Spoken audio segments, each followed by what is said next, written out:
Ladies and gentlemen, a very warm welcome to you. You're watching Encounter. Today, we are outside the studios of the NBC. We are at the headquarters of the Chinmaya Mission in Bobassa, and we have the honor and pleasure to welcome Swami Swaroopananda with us for this program of Encounter. And thank you for giving us some time out of your busy schedule. Very nice to be here. It's my first trip to Mauritius, and Very warm welcome to you to Mauritius then. thank you. And I hope it's not the last time that you're coming. Definitely not. You've come to Mauritius to talk about the power of the mind, explaining the Gayatri Mantra. You're also known to talking to CEOs on the concept of management, which is also which takes its foundation from one of the other things that you talk is knowing the self better, in terms of knowing who you are, what you want. My first question is, how did this journey with Chinmaya Mission begin for you?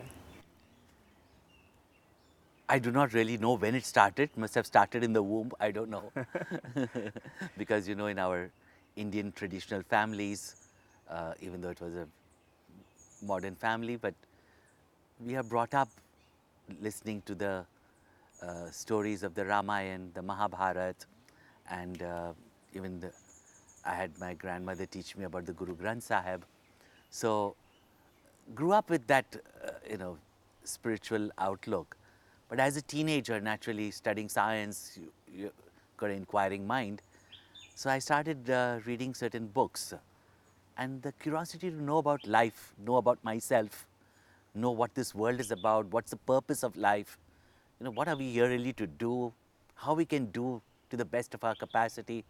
So started reading a few books, and then I came across, very interestingly, the entire commentary on the Bhagavad Gita, and luckily it was in English, because we all study English, and it was by Swami Chinmaya.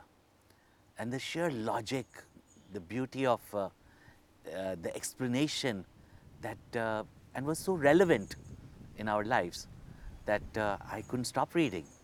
And then I came to hear Swami Chinmaya himself, and an awesome orator, awesome teacher, the most loving, compassionate, spiritual guru, master. And when I saw his work from the most rural villages, to the biggest cities in the world, and how he dedicated his entire life and literally worked almost 21 hours a day, and not a single day for himself. He was a man of perfection who was dedicating his entire life for the well-being of everyone. And I thought if I can be just a little bit part of that, it would be great. Life would be great. So this is where you probably drive your motivation, and this is how you do service to others. Yeah. What has been the trigger though? Because from what you just said, I'm guessing that you were already a seeker. Yes. And you came across some commentary that triggered something within you. So you were already searching to know yourself better. Yes. What was the main thing? What was the main trigger though? The main trigger was when I read the Bhagavad Gita, and when I saw the situation of Arjuna. Might be a different situation. I'm not going to fight any battles or wars. But we all have to fight some battle in our life. And the main battle is with our own mind.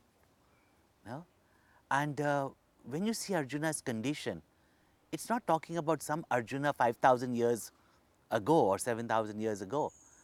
It's talking about our minds, when it faces situation, when it faces challenges, the confusions that we go through, the lack of clarity of purpose, as well as what am I supposed to do in that situation.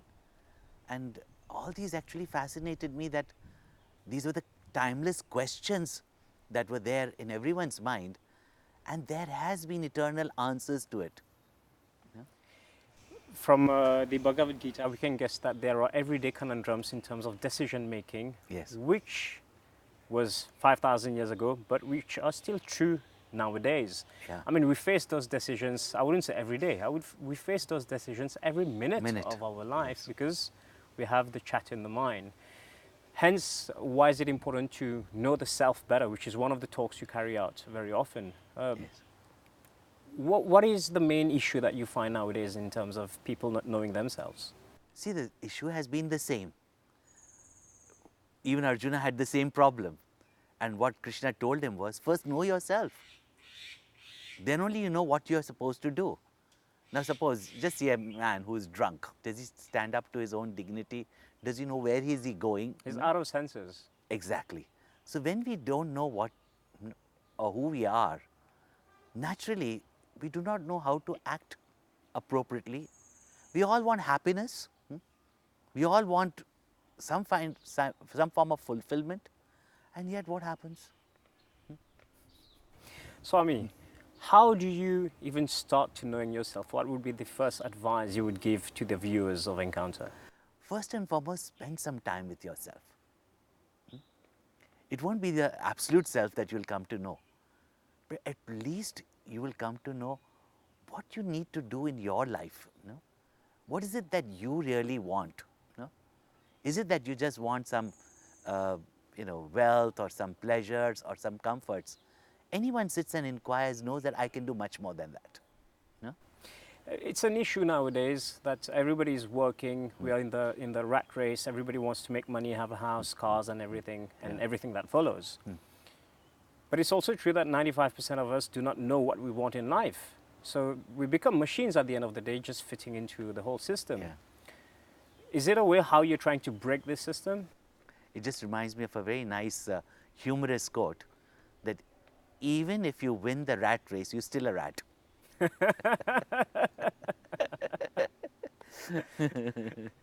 So the thing is that we are so busy trying to please the world or try to extract from the world that we do not have time to spend with the best person in our life. It's ourselves. Actually, we don't even have time to spend with our family. True And story, as Swami yeah. Chinmayananda said, if you don't like your company, don't impose it on others.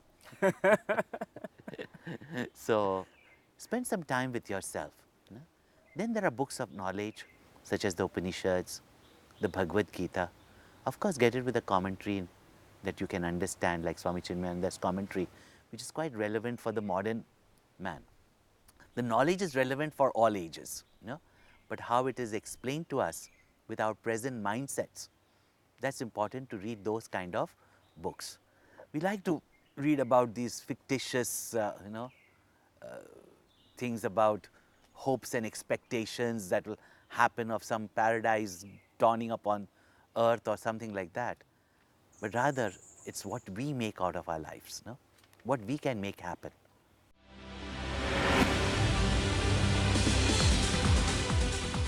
You speak also about the importance of Gayatri Mantra, which is one of the main reasons why you're in Mauritius. You're carrying a few days talks to the public, which is open. Why is the Gayatri Mantra so important to you? See, the Gayatri Mantra is the very quintessence of the Veda, as I'll be explaining even in greater details. And Veda means knowledge, knowledge of ourself, knowledge of the whole creation, and knowledge of what is the cause or creator of the creation and what is our interrelationship. And as you rightly know nowadays, knowledge is power.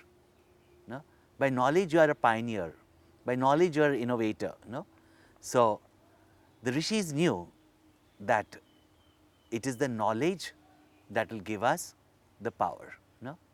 So when they thought, and most of us think that intelligence is a matter of genes. Either you're born to intelligent parents or you're dumb, maybe you got the wrong genes. But our rishis didn't believe in that. It is not a heritage of a caste, creed. It is not even through the education system, really speaking, that intelligence comes. A capacity to understand, know the subtle matters of the universe and ourselves. So they devised a method by which we can empower our mind and intellect in such a way that we can be receptive for any subtle knowledge, even the subtlest of all knowledge. So it's indeed a unique technology, I will say. mind technology. By reciting the Gayatri Mantra.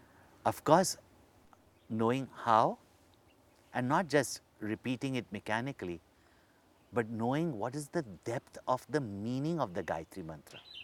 And as Bhagwan Shankaracharya says, that Gayatri Mantra directly enlightens you, reveals to you the identity between Jivatma and Paramatma. Is it also true that to recite the Gayatri Mantra, there has to be a specific way of reciting it? Yes. Which Yes. gives the whole importance in terms of tone, tonality, the speed of reciting, because then do you give it its fuller power Yes. of reciting the mantra? See, mantras have got various levels of benefit. First and foremost, it's a vibration. So even if you don't know the meaning of it, but if the vibration is proper, just like you go and listen to some, opera or classical music, you may not know the meaning of those words, but if a singer sings with the right tone, with the right swara, with the right mood or raga, you know the effect it can have on your mind. Now, you may not know the words of a song, but if there is that pathos in the song, it'll bring tears into the sheer music of it. Can you please show us how it's Yeah, done? it is. Om Bhurbhuva Suvaha Tatsaviturvarenyam Bhargo Devasya Dhimahi Dhiyo Yo Nah Prachodayat. So it has got its swaras. It feels very powerful just hearing you to sing that. And do you recommend people to recite the mantra every day, the number of times, at any specific time of the day? It is a universal mantra. It's meant for everyone to recite. Of course, the initiation into it or the rites that we do to initiate into this Gayatri Mantra is basically not as a ritual, but basically to be done so that a youngster learns the right way for the maximum benefit. So you can tell I've just been initiated. Yes, you have. Thank you for that. But I don't mean by that. Learning the right method is initiation. There's a whole science behind the whole recitation of the mantra. Yes. Can you share a little bit more knowledge about it? The vibration of the Gayatri Mantra is that unique vibration which attunes your mind to vibrate with that frequency. Yeah? And when your mind vibrates with a very conducive frequency, just for example, apple falls on everybody's head. Sure. In modern time, of course, the rishis knew about gravity long before, but in modern times, why did Newton discover gravity? All right. Mind was attuned. So this vibration creates the attunement of the mind. Yeah? Okay, let's put it this way. Okay. I'm sure when you meet someone, you feel we vibe with each other or we don't vibe with each other. I like you or I don't like you. Exactly. We generally say like you, dislike. But I'm sure you must have heard this, especially when you've gone out for a date or something, where you just turn out, we don't vibe together. We don't have the same vibration. Yes. We don't have the same attunement. Yes. We don't have the same type of feelings. We don't have the same ideals, thoughts. Mind is a vibration. Thoughts are vibrations. And if we can tune up our mind to the right vibration, right frequency, then we can grasp a lot, we can derive a lot.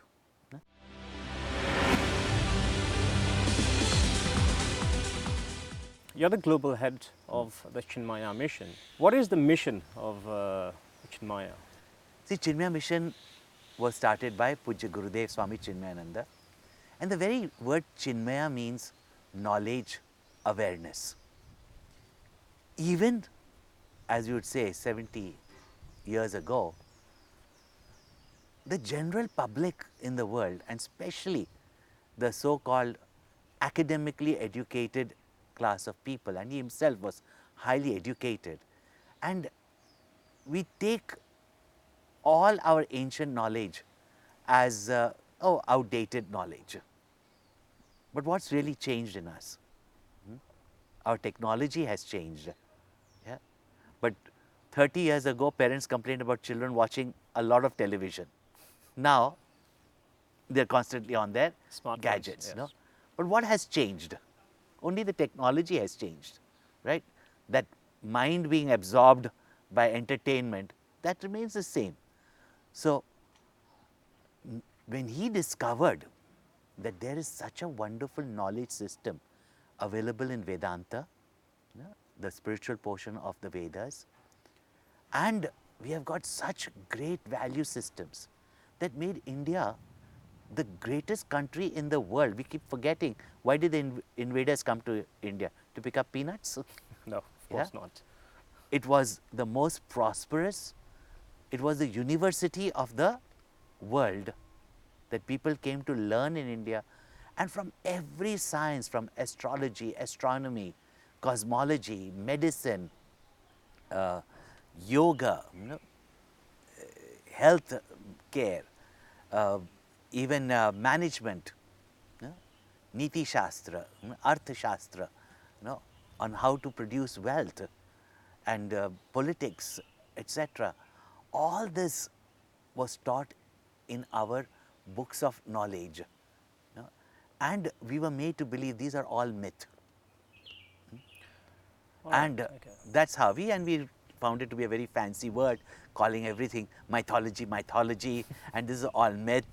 You know, you know, how can these people whom we have come to rule be able to fly, you know, enterprises, you know, in the sense that we had Vimans, and if you talk about it, obviously there something like that existed.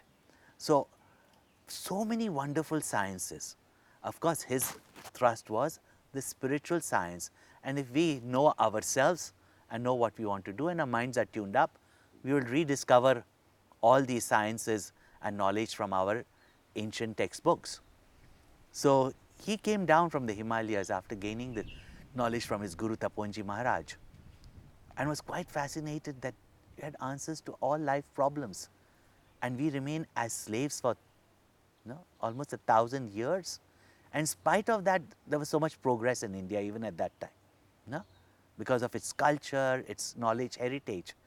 And then we were destroying it by so-called our pretendence of intellectualism, and brushing off all these ancient sciences which the West even today are researching into and finding out.